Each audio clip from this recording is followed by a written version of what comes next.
Hello সবাইকে। আমি কিন্তু পুরোপুরি বাংলার বধূ হয়ে গেছি। দেখো, আমি আমার শ্বশুরবাড়িতে সকাল সকাল ঘুম থেকে উঠে গেছি, রান্না করতে বসে গেছি।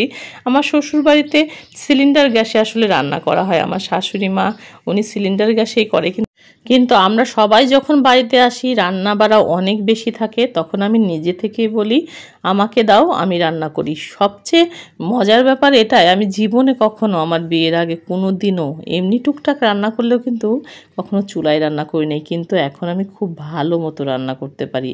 বাড়িতে আসলে খুব সকাল সকালে ওঠা হয়। প্রহরের বাবা কিন্তু খুব সকালবেলা উঠে একদম বাজারে গিয়ে ফ্রেশ ফ্রেশ সব তরতাজা মাছ মাংস নিয়ে এসেছে, আর সেগুলো সে নিজে হাতে বের করে দিচ্ছিল। দেখো বাজারটা কেমন হয়েছে সেটাই সে বলছিল। আর নদীর ফ্রেশ মাছ শুধুমাত্র আমাদের এলাকায় আসলেই কিন্তু খাওয়া হয়। ঢাকাতে যতই বলুক নদীর, আসলে যে কতটা এটা অথেন্টিক কে জানে। আমার হাতের রান্না না খেতে সবাই মোটামুটি পছন্দ করে, এই জন্য রান্নাটা আমিই করি, আর বাকি যে কাজগুলো থাকে সেগুলো আমার যা করে। আর যেহেতু রান্না টুকটাক হয়ে গেছিলো, এর মধ্যে আমি বললাম যে মেজদি আপনি একটু খাবারগুলো সবাইকে দিয়ে দেন।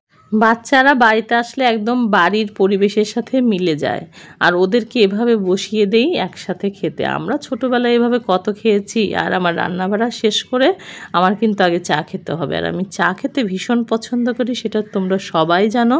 আর এখন আমি একটু গ্যাসের চুলার মধ্যে কিন্তু চা বানিয়ে সবাইকে দিয়ে দিব, যারা যারা চা খায়।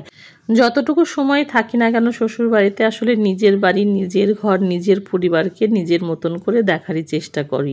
চাটা খাওয়া শেষ হলে আমি মেজদিকে বললাম চলো আমরা সবাই মিলে একটু মাছগুলো কেটে নেই, কারণ অনেকগুলো মাছ যেহেতু নষ্ট হয়ে গেলে না খারাপ লাগবে। আর এই মাছগুলো না আমি একটু রান্না করার কথাও ভাবছি, একটু রান্না করেও দিব।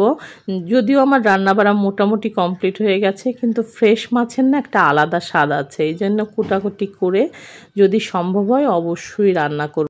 অনেক দিন পরে আসলে আমি এরকম ফ্রেশ মাছ দেখলাম, তাজা তরতাজা। আমার সাধারণত ঢাকায় নদীর মাছ কিনে খাওয়া হয় না। যখন আমার বাবা মা আমার বাড়িতে যায় শুধুমাত্র তারা আমার জন্য প্রসেস করে আসলে নিয়ে যায়, তখনই খাই।